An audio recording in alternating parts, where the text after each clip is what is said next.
안녕하세요. 저는 60대 후반이고 누군가의 시모가 될 뻔했던 아줌마입니다. 우리 아들이 아직 결혼을 못했어요. 이전에는 결혼 정년기에 결혼해서 손주 낳고 행복하게 사는 걸 보고 눈 감는 게 소원이었는데 지금은 그저 아들이 큰 병 없이 무난하게 살아주는 게 소원이에요. 당연히 어떠한 계기가 있어서 그렇게 마음을 바꿔먹은 거 맞아요. 지금도 그 아이만 생각하면 기가 막히는데 그 아이도 분명 누군가의 딸일 거란 말이죠. 자식 같아서 마치 딸이라도 생긴 것처럼 잘해줬는데 참 세상에 별사람 다 있다는 걸 깨달았어요. 눈치채셨겠지만 오늘 제 예비 며느리에 대해서 얘기를 해보려고 합니다. 아들은 늦게까지 노총각으로 있다가 나이 40살에 처음으로 결혼할 여자를 데리고 왔어요. 그 전만 해도 저는 아들이 연애를 하긴 하는 건지 결혼할 생각이 있긴 한 건지 아예 몰랐습니다. 처음 저랑 남편에게 예비 며느리의 존재를 고백했을 때의 기분은 솔직히 이루 말할 수 없을 정도로 기뻤어요. 그래서 예비 며느리에 대해서 이것저것 많이 물어봤던 것 같은데 가장 기억이 나는 건 아들이랑 나이 차이가 너무 많이 났다는 겁니다. 30살이더라고요. 물론 여자 나이 30살이 결혼하기에 너무 빠른 것도 아니고 어떻게 보면 정년기인데 아무래도 제게 있는 아들이 40살이다 보니까 저한테는 예비 며느리가 너무 어린아이처럼 느껴지더라고요. 왠지 우리 아들에게 시집 오기 아까운 것 같기도 했습니다. 우리 아들이 10살이나 많은데도 모은 돈이 많은 것도 아니었고 집안은 고물상을 해서 생활이 대단하게 넉넉한 것도 아니었고 젊은 여성에게 자랑거리가 될 만큼 잘난 가족들이 아니었거든요. 그래서 아들이 예비 며느리를 인사시킨다고 처음 데려왔을 때 저는 반기기보단 걱정거리를 먼저 쏟아내었어요. 그럴 수밖에 없었던 이유는 어린 며느리가 아깝기도 했지만 나중에 이런 문제들로 우리 아들한테 딴말하거나 자존심을 굽힐까봐 걱정된 마음도 있었거든요. 그런데 예비 며느리는 어린 나이와 달리 생각이 조숙한 아이더라고요. 우리 아들이 노총각으로 길게 있을 수밖에 없었던 건 여자들에게 인기 있는 타입이 아니기 때문이었는데 예비 며느리는 우리 아들이 그동안 일에 열중하고 본인에게 시간을 쏟느라 연애를 못했을 뿐이라고 말을 하더라고요. 그 예쁜 말씨에 저는 예비 며느리로 고민했던 시간이 홀라당 날아가 버렸습니다. 우리 아들을 그렇게 좋게 봐주니 엄마로서 너무 고마울 따름이었어요. 아들이 결혼을 늦게 시작하는 것이 이렇게 착한 아내를 두려고 그랬나 보다 싶은 생각까지 들었습니다. 저는 이왕 결혼을 마음먹었다면 하루빨리 하는 게 좋겠다고 첫인사 때 얘기를 했어요. 상견례 날짜를 빨리 잡자고 했더니 예비 며느리가 내내 웃고만 있다가 처음으로 곤란한 얼굴을 하더라고요. 그러다 하는 말이 자기 부모님이 먼 섬에 있다고 상견례가 어려울 것 같다고 하는 겁니다. 그러니? 그래도 상견례 때 아니면 언제 제대로 인사하고 대화를 해보겠어. 사돈 쪽에서 영 시간이 안 되면 내가 시간 낼 수 있으니 우리 바깥 양반이랑 같이 섬에 가면 돼. 네? 그렇게까지 안 하셔도 되는데 괜히 제가 피해주는 건 아닌가 몰라요. 상황이 여의치 않으면 상견례 안 하는 집안도 덜어 있다고 해서 그럴 생각이었거든요. 그럴 수가 있나. 식구들 사이에 당연히 상견례는 해야지. 하루만 시간 내달라고 해. 우리가 섬에 찾아가겠다고. 제가 계속 괜찮다고 나는 시간 많고 여유 많다고 했더니 예비 며느리가 끝내 감사하다며 그럼 날짜를 잡아보겠다고 했습니다. 그리고 그때부터 아들과 예비 며느리는 저희 집에 자주 들렀어요.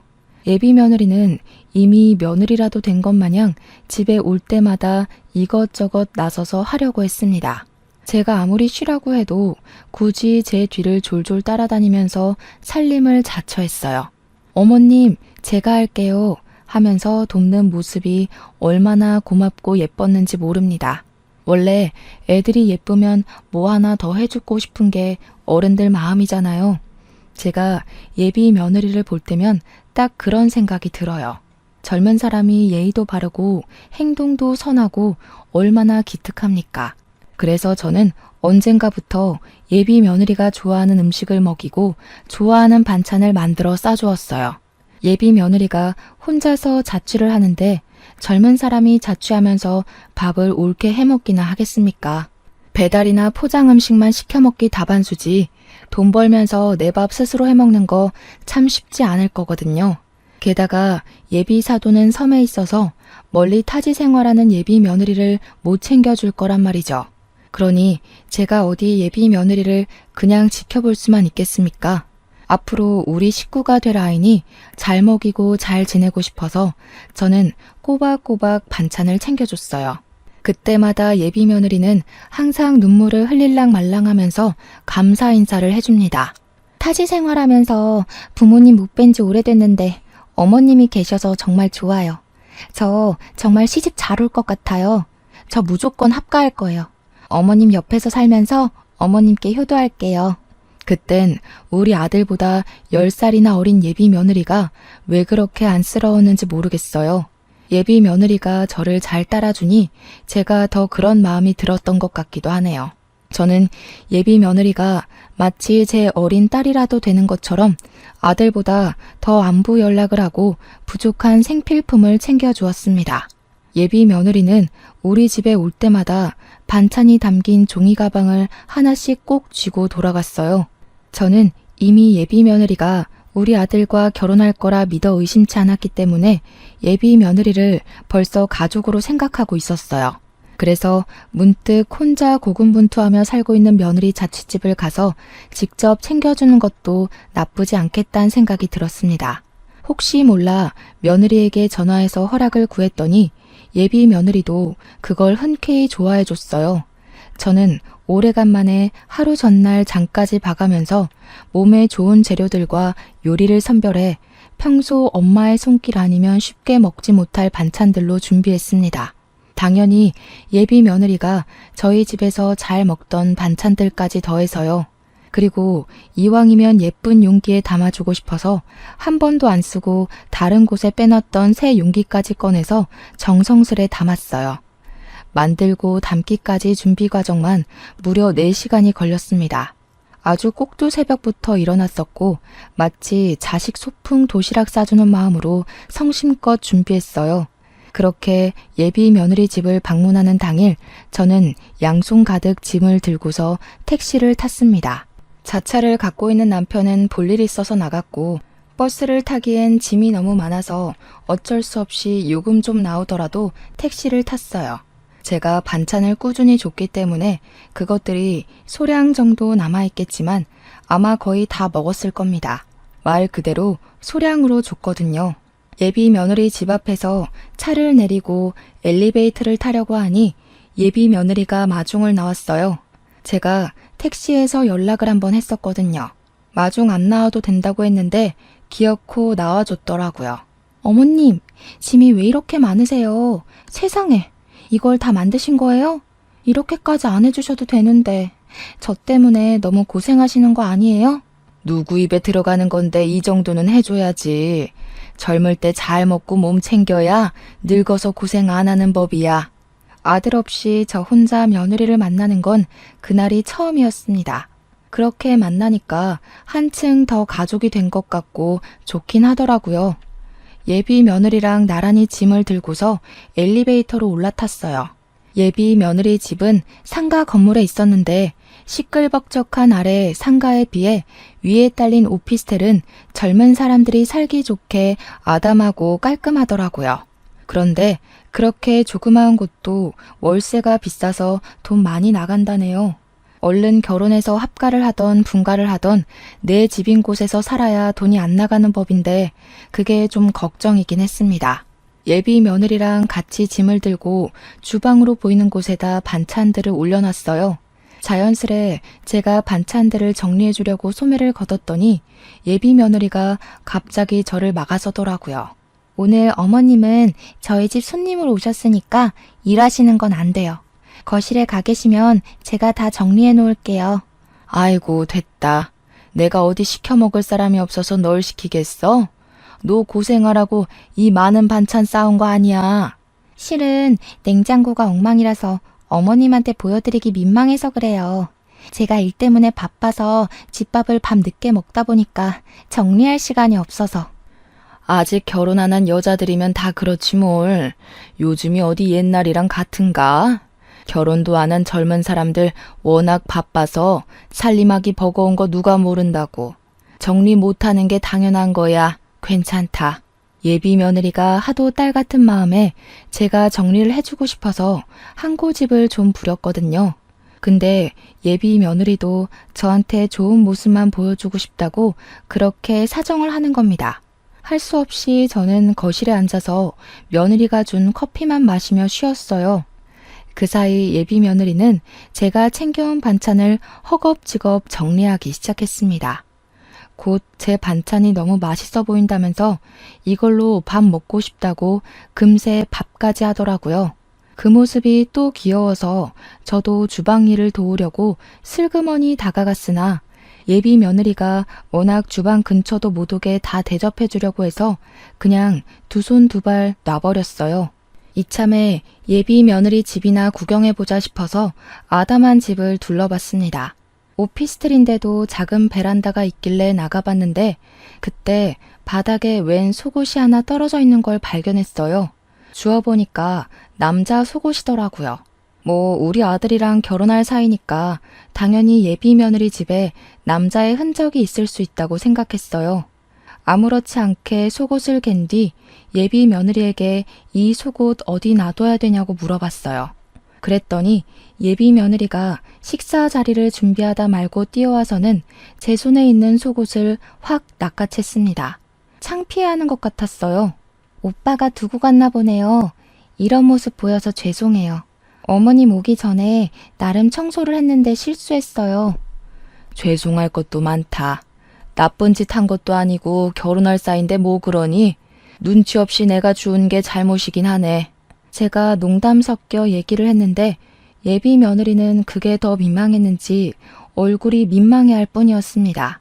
저는 그렇게 예비 며느리와 사이좋게 식사를 하고 차 한잔 한 뒤 돌아갈 준비를 했어요. 가기 전에 예비 며느리에게 혹시 다 먹은 반찬통 있으면 달라고도 했습니다. 아, 반찬통이요. 아직 다 먹질 못했어요. 거의 다 먹어가는데 제가 씻어서 직접 갖다 드릴게요. 그러니? 그럼 괜히 혼자 고생하게 다 들고 오지 말고 우리 아들한테 실려보내라. 오늘 즐거웠어. 다음에 오면 외식하자. 반찬통 챙겨갈 거라고 따로 주머니도 챙겨왔는데 저는 할 수 없이 빈손으로 신발을 신었습니다. 단화를 신고 나와서 그런지 구두 주걱이 필요해서 두리번거리다가 신발장을 열었어요. 그러자마자 위에서부터 우르르 쏟아지는 신발 때문에 깜짝 놀라서 나자빠지고 말았습니다. 예비 며느리 또한 놀라서 황급히 저를 부축해 주었어요.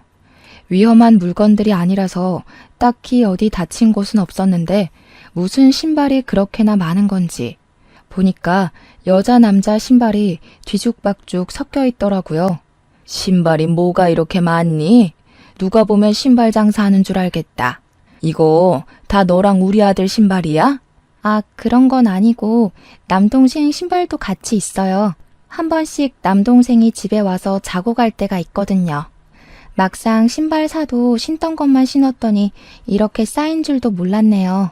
이 좁은 집에 들락거리는 사람이 셋이나 되는 거면 신발이 그렇게나 많을 만도 하다고 생각을 했어요.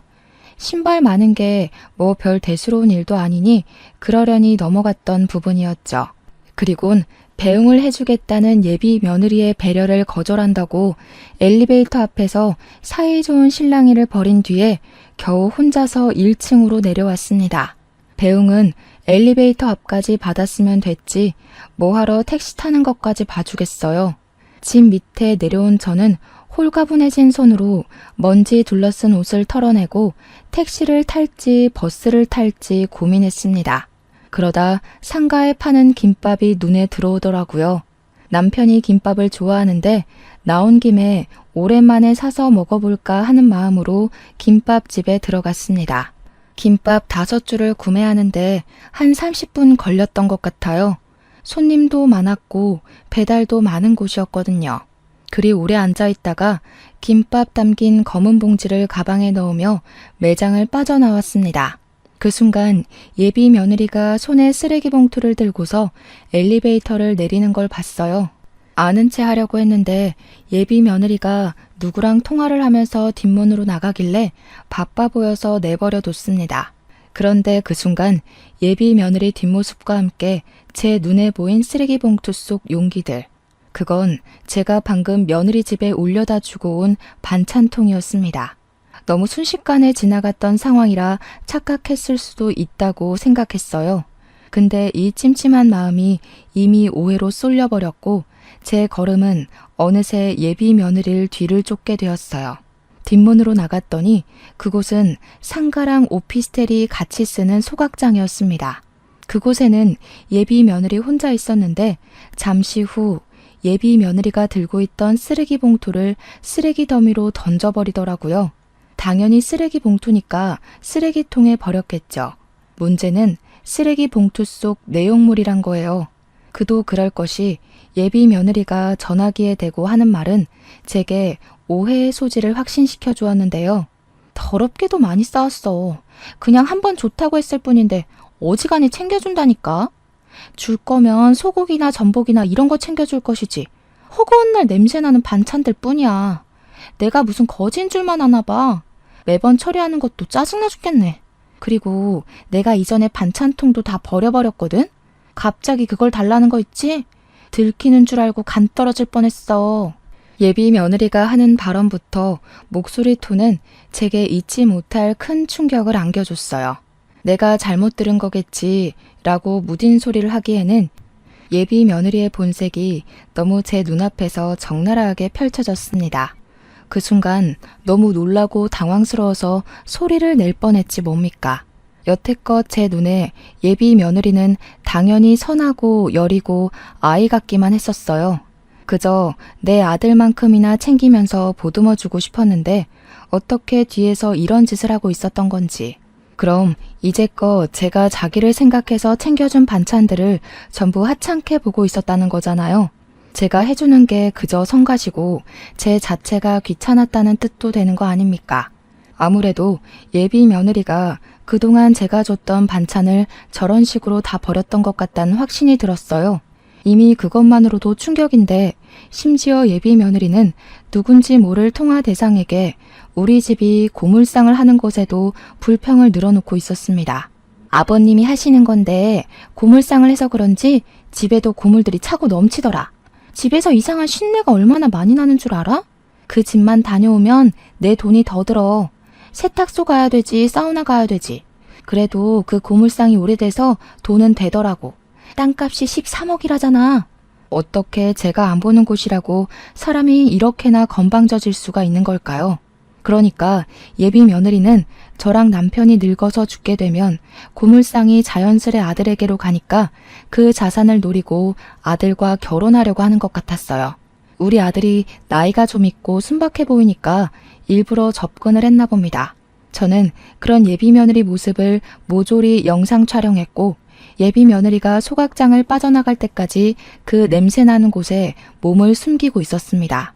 예비 며느리가 완전히 소각장을 벗어나자마자 바로 쓰레기통으로 향했어요. 제 옷까지 더럽혀가며 쓰레기통 안으로 상체를 숙였고 예비 며느리가 버렸던 쓰레기 봉투를 주었습니다. 아니길 바라는 것도 이미 늦었다는 걸 알지만 그래도 착각이길 바랐어요. 그런데 이미 쓰레기 봉투를 꺼내자마자 알겠더라고요. 제 반찬통은 봉지에 비춰서 아주 잘 보였고 반찬통 안의 음식물은 걸러지지도 않고 그대로 담겨 있었습니다. 몰랐던 며느리 실체를 정확하게 알게 되자 아주 기가 막혔어요. 다리에 힘이 풀려서 그 더러운 곳에 그대로 주저앉아 버렸습니다. 아직도 제가 그날 김밥을 사지 않고 귀가를 했다면 이 사실을 몰랐을 거란 생각에 소름이 끼쳐요. 증거도 잡았고 상황도 파악이 되었으니 바로 예비 며느리 집에 올라가 멱살 잡고 따질 수도 있었으나 일단 저는 그렇게 하지 못했어요. 너무 갑작스러운 충격이라서 우선은 속히 귀가를 하였습니다. 집에 온 저는 이 사실을 남편과 아들에게 말하지 못했어요. 남편과 아들이 당연히 상처를 받겠지만 우리 가족이 상처받는 것보다 더 걱정되었던 건 제가 괜히 어중간하게 이 사실을 들췄다가 불려우 같은 예비 며느리가 홀랑 빠져나갈까 싶어서였어요. 예비 며느리에게 쥐구멍마저 없도록 확실하게 그 실체를 까발리고 싶었고 우리 가족에게 감히 사기를 치려 했던 예비 며느리를 크게 혼쭐 내고 싶었습니다.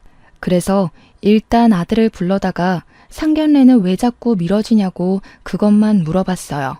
장모님 몸이 안 좋으셔서 지금 병원에 계신다네? 일하다가 다리를 좀 다치셨나 봐.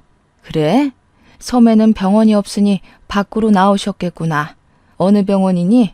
엄마가 시간 되면 병문안 한번 가볼까 하는데. 그런 거 불편해 하신다더라. 안 그래도 내가 가보려고 했거든. 여자친구한테 물어봤는데 아직 상견례도 안 한 사이라 그런 건 좀 부담스럽다네. 상견례 일정 안 잡고 계속 미룬 사람이 누군데 그런 핑계를 댔는지 모르겠습니다. 예비 며느리가 어떤 앤지 몰랐다면 예비 사돈 사고 소식에 저도 심장이 철렁했을 거예요. 예비 며느리 걱정으로 밤 지새우며 쓸데없이 또 이것저것 더 챙겨주려고 했겠죠.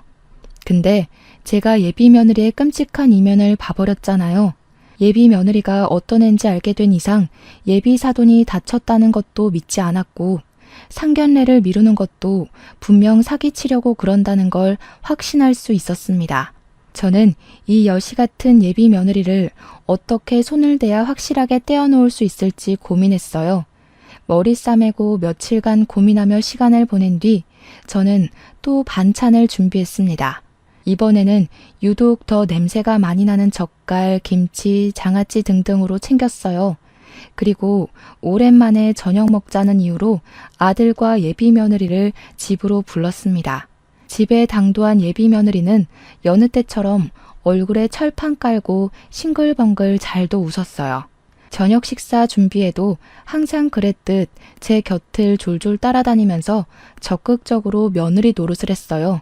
남편이랑 아들이 거실에서 고기를 굽고 있고 저는 채소를 씻는다고 예비 며느리랑 둘이서 주방에 있었습니다. 예비 며느리를 계속 보는데 제가 실체를 알고 있어서 그런지 사근사근 웃는 얼굴이 주먹을 날리고 싶게 생긴 줄은 그날 처음 알았어요. 둘만 있는 그 장소에서 저는 한번 물어나 보고 싶더라고요. 진짜 돈 때문에 이 피곤한 짓을 하는 거냐고 말이죠. 어머니가 아프시다고 들었는데 신경 많이 쓰여서 피곤하겠다. 그럼 결혼은 계속 미뤄지겠네? 혹시나 해서 말인데 우리 아들이랑 결혼할 생각은 있는 거지? 만약 고민돼서 상견례 미루는 거면 아들한테 맞선이나 시켜줘 볼까 해서. 네? 맞선이라뇨. 엄마 그렇게 크게 다친 거 아니라서 몇 주만 시간 주시면 상견례 날짜 잡을 수 있어요. 저 말고 다른 며느리를 생각하고 계셨던 거예요? 정말 서운해요. 그럴 리가 있니? 내가 널 빨리 식구로 만들고 싶은 마음에 조급해서 말이 헛나가 버렸네. 너처럼 올곧은 젊은 애 찾는 게 쉽지 않아. 요즘 애들은 워낙 입맛도 까다로워서 돈 주고 사 먹는 거 아니면 입에도 안 된다더라. 저번에 기사에 어떤 며느리가 시댁에서 싸준 명절 음식을 바로 갖다 버렸다지 뭐니. 그 기사를 보고 너무 소름이 돋았다고 몸을 한번 흔들어줬더니 예비 며느리는 철판을 단단히 깐 건지 뻔뻔하게 같이 욕을 해주더라고요. 어른들 성의를 무시하는 그런 사람들이랑 자기는 다르다면서 얼굴색 하나 안 바뀌고 거짓말을 하는 거 있죠. 그걸 보니까 예비 며느리가 우리 집에 들어온다면 어떤 사람이 될지 선명하게 보이더라고요. 그 뒤로 저는 밥을 먹는 내내 예비 며느리와 눈을 안 마주쳤습니다. 예비 며느리의 가짜 웃음을 계속해서 보면 체할 것 같았거든요. 그렇게 저녁 자리가 마무리되고 예비 며느리와 아들이 자리를 떠날 준비를 했어요. 저는 검은 봉지로 둘둘 싸놓았던 반찬들을 예비 며느리에게 건넸습니다. 예비 며느리는 여느 때와 같이 환하게 웃으면서 제게 둘도 없는 선물을 받은 것처럼 기뻐했어요. 어머님은 제가 좋아하는 걸 어쩜 그렇게 잘하세요? 저희 엄마도 제 입맛은 못 맞추는데 어머님 솜씨가 대단하긴 한가 봐요. 어머님 덕분에 이번 주도 든든하게 먹고 출근할 것 같아요. 정말 감사해요. 그래, 집 가는 길 조심하고 도착하면 꼭 연락 주고. 아들이 좋아하는 반찬도 넣었으니까 둘이 같이 있어도 잘 챙겨 먹어. 예비 며느리랑 아들은 기분 좋게 돌아갔어요. 그리고 저는 빠르게 방으로 가서 겉옷을 걸쳤습니다. 남편한테 부탁해서 얼른 애들 뒤를 쫓길 부탁했어요. 남편은 제 제안을 어리둥절해 하면서도 제가 너무 급해 보이니까 일단은 제 부탁을 들어줬어요. 빠르게 움직인 탓인지 다행히 아들 차를 놓치지 않았어요. 아들은 예비 며느리를 집에 데려다 준다고 운전해서 가던 중이었습니다. 그런데 도중에 예비 며느리가 화장실 가고 싶다고 한 건지 아들 차가 휴게소로 들어가더라고요. 제 부탁으로 남편은 아들 몰래 아들 차 주변으로 주차를 해줬어요. 남편이 옆에서 계속 뭐 때문에 이러냐고 물었지만 저는 그저 차에서 내린 애들만 보느라 정신 팔렸어요. 아들이 먼저 차에서 내리고 예비 며느리가 따라 내리는데 아들은 며느리의 부탁을 받고 커피를 사러 가는 듯 했어요. 그리고 그때였습니다. 예비 며느리가 아들 가는 뒷모습만 가만히 보고 있더니 몸을 숙여 차 안에서 뭘 꺼냈어요. 그건 다름 아닌 제가 줬던 반찬 봉지였습니다. 그때부터 제가 동영상을 켜고 며느리를 쫓아갔어요. 남편이 저를 따르면서 뭐 하는 거냐고 계속 물었지만 당장 설명해 줄 시간이 없어서 일단은 그저 예비 며느리만 지켜보라고 당부했어요. 그리고 그 순간 예비 며느리는 커피를 기다리고 있는 아들 눈치를 한 번 더 보더니 화장실 앞에 놓인 휴게소 쓰레기통으로 제가 준 반찬 봉지를 통째로 버렸습니다. 아무 일 없었던 척 바로 화장실을 들어가 버리길래 저는 그대로 영상을 종료하고서 남편을 데리고 차로 돌아갔어요. 남편도 예비 며느리가 손에 쥐고 있는 게 제가 준 반찬이라는 걸 알아서 자기가 본 게 무엇인지 많이 혼란스러워했습니다. 남편 또한 예비 며느리를 좋게 보고 있어서 아들 결혼할 때 집 한 채 해주려고 했었거든요. 공동 명의로 말이죠. 놀란 채로 제게 되묻고 있는 남편에게 저는 그제야 설명을 해주었어요. 이 불려우 같은 게 우릴 속였더라고. 여태까지 내가 줬던 음식을 저런 식으로 다 버린 거 있지? 처음에 보고 얼마나 놀랐는지 모른다니까. 하도 기가 막혀서 생각도 안 나려고 하네. 남편은 당연히 제 말을 쉽게 믿지 못했어요. 아까 예비 며느리의 행실을 두 눈으로 보긴 했지만 그래도 그동안 쌓인 예비 며느리의 좋은 이미지가 너무 많아서 선뜻 함부로 판단할 수 없는 것 같은 눈치였습니다. 그때 차로 복귀한 아들과 예비 며느리가 출발했어요. 남편도 뭘 더 확인해 보고 싶은 건지 다시 아들 차를 뒤쫓으려고 시동을 걸었어요. 저는 그런 남편을 저지시키며 더 이상 따라가지 않아도 된다고 말했습니다. 도대체 방금 그게 뭐야? 애가 왜 당신이 준 음식을 버려? 안 되겠어. 가서 물어보든가 따져보든가 해야 될 것 같아. 남편이 왜 안 따라가냐고 수상한 행적을 봤으면 더 확실하게 캐내야 되는 거 아니냐고 조급하게 물었습니다. 저는 별다른 답은 안 하고 지난날 예비 며느리 집 갔다가 예비 며느리가 통화하던 영상을 남편에게 들려줬어요. 남편은 예비 며느리의 많고 많은 망언들 중 고물상 땅덩어리를 어떻게 하려고 접근했다는 것에 가장 크게 반응을 했습니다. 예비 며느리의 괘씸함을 알고는 용서할 수 없다면서 노발대발했어요. 그런 남편을 진정시키면서 저는 남편에게 애들 뒤를 쫓았던 진짜 이유를 말해줬어요. 남편과 저는 그렇게 한 1시간 정도 더 그 휴게소에서 시간을 보낸 뒤에 며느리에게 전화를 걸었습니다. 며느리가 저를 반기면서 잘 도착했다고 말하더라고요. 어머님, 늘 감사해요. 안 그래도 집 가는 길에 엄마한테 연락해서 상견례 다시 여쭤봤는데 이번 달 말에 괜찮다고 하시네요. 시간이 너무 늦은 것 같아서 내일 말씀드리려고 했는데 어머님이랑 저랑 텔레파시 통했나 봐요. 번거로우시겠지만 저희랑 같이 지방에 내려가시는 거 어떠세요? 나야 뭐 다 괜찮지. 요즘 엄마 일 때문인지 안색이 많이 안 좋아 보였는데 다행히 사돈께서 쾌차 중이신가 보구나. 직장 일에다 결혼 준비에다 부모님 건강 문제까지 네가 지금 제일 많이 힘들겠다. 이제 결혼식도 얼마 안 남았는데 갈수록 몸이 더 힘들지? 어머님이 챙겨주셔서 사실 힘든 거 잘 모르겠어요. 마치 부모님이 서울에도 있는 느낌이라고 해야 되나? 어머님 덕분에 늘 마음이 든든한걸요. 걱정 마세요. 내 자식이나 다름없는데 걱정이 안 될 수가 있겠니? 그래서 말인데 내가 한약이라도 한 재 지어 먹으라고 아까 그 반찬 담은 봉지 안에 500만 원 같이 넣어놨다. 아들한텐 비밀이니까 혼자 약 좀 해먹어. 순간 수화기 너머로 예비 며느리의 당황스러운 숨소리가 들렸습니다. 대답이 없길래 여보세요? 하고 한마디 던져줬더니 그제야 애써 괜찮은 척 제게 감사 인사를 하더라고요. 저는 그렇게 예비 며느리랑 통화를 마무리했어요. 그리곤 휴게소에서 예비 며느리가 나타날 때까지 기다렸습니다. 우리 집 자산 때문에 아들한테 접근한 거짓 연인이 분명 그 500만 원 돈에 정신을 놓아서 휴게소로 날아올 거라 생각했거든요. 아니나 다를까 40분쯤 더 지나갈 때였나? 한산한 분위기와는 어울리지 않게 빨리 들어온 차 한 대가 아무데나 급정거되었어요. 설마 했는데 주차도 안 된 그 차 조수석에서 예비 며느리가 튀어나오더라고요. 그리곤 다짜고짜 쓰레기통으로 뛰어가 뒤지기 시작했습니다.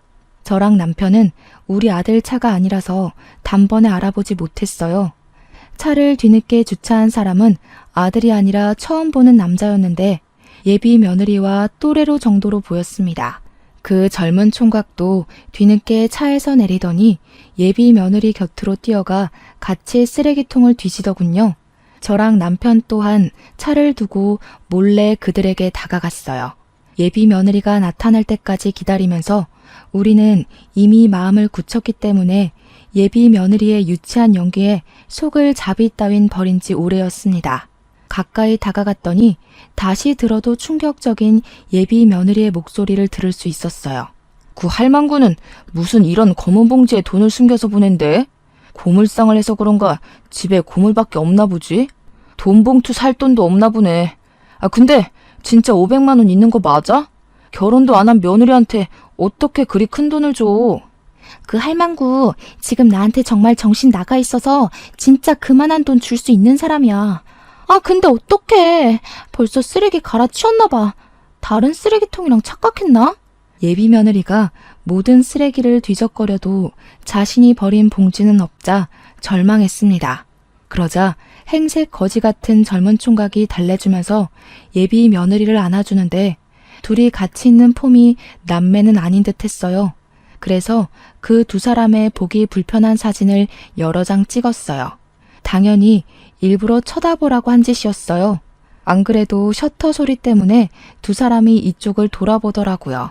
예비 며느리가 저를 보자마자 두 눈이 동그래졌는데 그때 젊은 총각이 기세 좋게 나서면서 저더러 뭐 하는 거냐고 언성을 높이는 겁니다. 저는 그런 총각을 무시하고 며느리한테 다가가서 검은 봉지를 내밀었어요. 그리곤 혹시 이 물건을 찾냐고 물어봤죠. 그러자 예비 며느리는 이미 사색이 되어 있었고 총각은 그제야 며느리가 말했던 예비 시모가 저라는 걸 눈치챈 듯 했습니다. 저는 예비 며느리가 이렇게 다시 나타날 거라고 예상을 했기 때문에 아들 차가 떠났을 때 이걸 진작에 주워왔었어요. 어쩜 이렇게 예상을 빗나가지 않게 실망을 시키는 건지. 500만 원을 못 챙겨서 다시 돌아왔나 보구나. 하긴 이 반찬 다 합쳐도 500만 원 값어치는 못하지. 먹기 싫고 더러웠으면 진작 말을 하지 그랬어. 괜히 아까운 반찬값만 날렸네. 어머님, 여긴 어떻게 오셨어요? 그러니까 이게 어떻게 된 거냐면 변명할 필요 없다. 이미 네가 어떤 앤지 알아버려서 괜히 감정 낭비해봤자 서로 입 아프고 귀 아파. 그렇다고 그냥 돌아가기엔 내가 여기서 널 계속 지켜보고 기다렸던 값은 받아야지 않겠니? 그 냄새나는 반찬도 그냥 쓰레기통에 버리기 얼마나 아까운 요리인데. 저는 그 자리에서 검은 봉지를 풀었습니다. 반찬 뚜껑을 하나씩 다 열면서 500만 원을 찾는 척하며 들고 일어났어요. 예비 며느리에게 주려고 만든 반찬이니 예비 며느리 머리 위로 고스란히 부어주었습니다. 뭐 하시는 거예요? 대체 왜 이러시는 건데요? 그래요. 실수 좀 했어요. 다른 거 버리려고 했는데 착각해서 그걸 버린 거라고요. 제 상황 묻지도 않고 이러시면 안 되죠. 여기서 내가 네 입장을 더 이해해야 된다는 거니? 내가 좋은 마음으로 갖다 바친 것들은 입도 안 대고 내다 버린 거 모를 줄 알아? 500만 원 있다는 것도 뻥이다. 네가 돈에 미쳐서 그거 찾으러 올 것 같길래 미끼 좀 던져본 거야. 이렇게 덥석 문 물고기를 보고도 내가 오해했다고 우길래? 예비 며느리는 자신이 숨겨온 실체를 들켰단 걸 눈치챘어요. 13억 땅덩어리는 다 잡은 셈이었는데 놓치게 된 것에 대한 아쉬움과 분노가 한 얼굴에 공존하고 있었습니다. 그러니까 지금 이악 물고 화를 참는 거예요. 이 와중에도 자기가 상황을 잘 해결할 수 있다고 보나 봐요. 이미 결혼이 물 건너갔다는 건 지나가는 개도 알만한 사실이었는데 여전히 희망을 놓지 않고 있길래 제가 더 신경을 박박 긁어줬습니다. 재벌집 딸내미라도 되면 모를까? 네가 뭔데 우리 집 고물상 하는 걸로 네 창피하다는 듯 얘기하니? 우리가 고물상 한다니까 우습게 보였어? 네가 사기치면 멍청하게 당해줄 것 같았니? 하긴 우리 아들이 잘해주니까 만만했겠지. 그래서 나도 500만 원으로 사기쳐본 거야.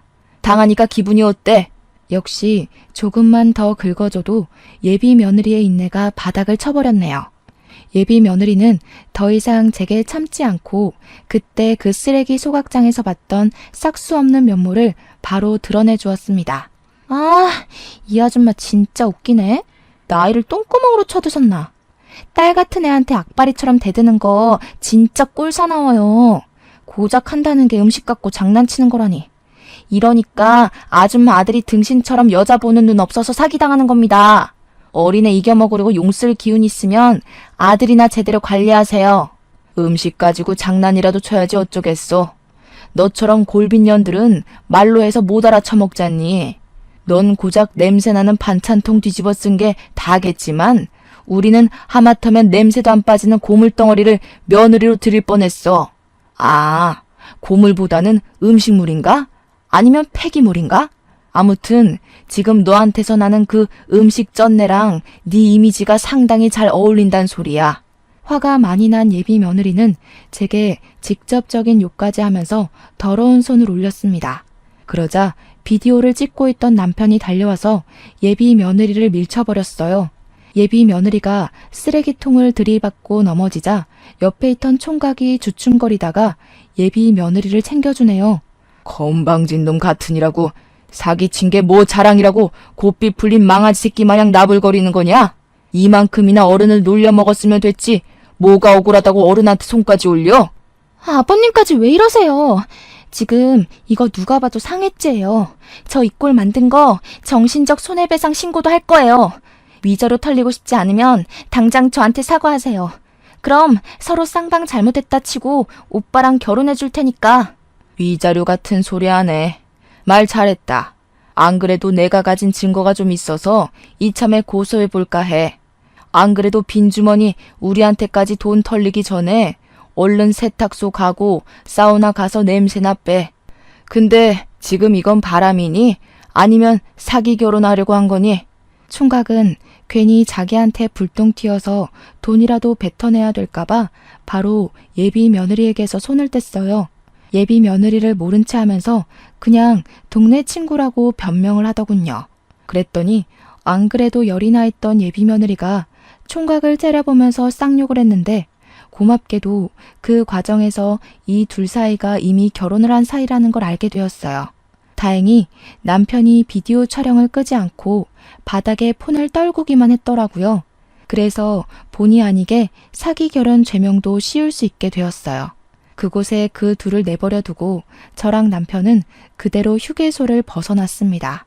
그리고 그 다음날 저는 남편이 찍고 있던 동영상을 증거로 이들을 사기죄로 신고해버렸어요. 그런데 예비 며느리 측에서도 기를 쓰고 우리를 골탕 먹이고 싶었나 봐요.